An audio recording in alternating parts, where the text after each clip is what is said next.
घरातल्या आरशाला बाय बोलून मी निघाली होती आज मस्त भटकंतीला. तर पप्पा, मी आणि ननू असं निघालो होतं, पण ननूला वाटेत सोडायचं होतं. त्यानंतर मस्त पेट्रोल भरलं गाडीत आणि मी निघाली. मस्त निसर्गरम्य वातावरण, एकदम छान वाटत होतं. ऊन पण तितकंच होतं, पण खरंच छान वाटत होतं. बरेच दिवसांनी एकतर बाहेर पडलेली. तर मी पोचली होती विहार लेकला आणि गाईज इकडचं वातावरण खरंच छान भारी आहे. गाईज, मुंबईत राहून पण गावची मजा घेऊ शकतो आपण, पण फक्त आपल्याला ठिकाणं भेटली पाहिजे. आणि खरंच त्यातलंच हे एक ठिकाण आहे जिथे खरंच सगळ्या काही गोष्टी आहेत. आणि मी तशाच एक ठिकाणी आली होती आज पप्पांसोबत, जे की माझ्या मावशीचं घर आहे. आणि माझी मावशी पण खूप प्रेमळ आहे. तिने आम्हाला जाम आधी पण खूप काही फिरवलं आहे तिथे, पण मी आज हे ब्लॉग थ्रू तुम्हाला दाखवते आहे.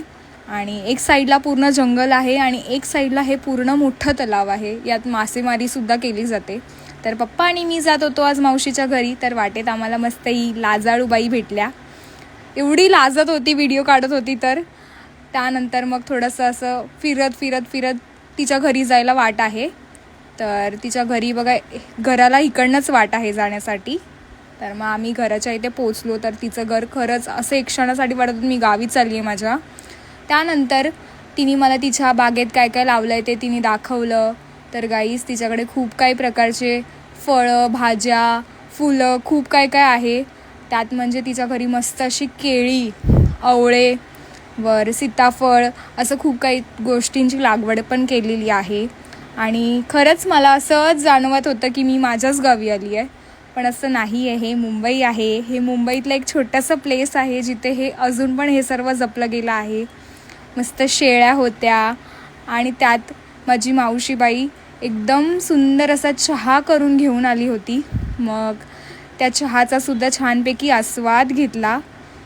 खरंच एक क्षणासाठी तृप्त झाले होते मी.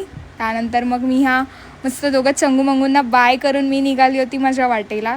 संध्याकाळी पूर्ण एकदम शांत खळखळणारं पाणी, एकदम भारी वाटत होतं. खरंच हे अविस्मरणीय होतं माझ्यासाठी आजचा दिवस. मला वाटलं पण नव्हतं की मी आज इथे येईन. हे सगळं अचानक प्लॅन झालं आणि हे सर्व झालं. त्यात आमची मावशीबाई बघा, जाम लाजाळूबाई आहे.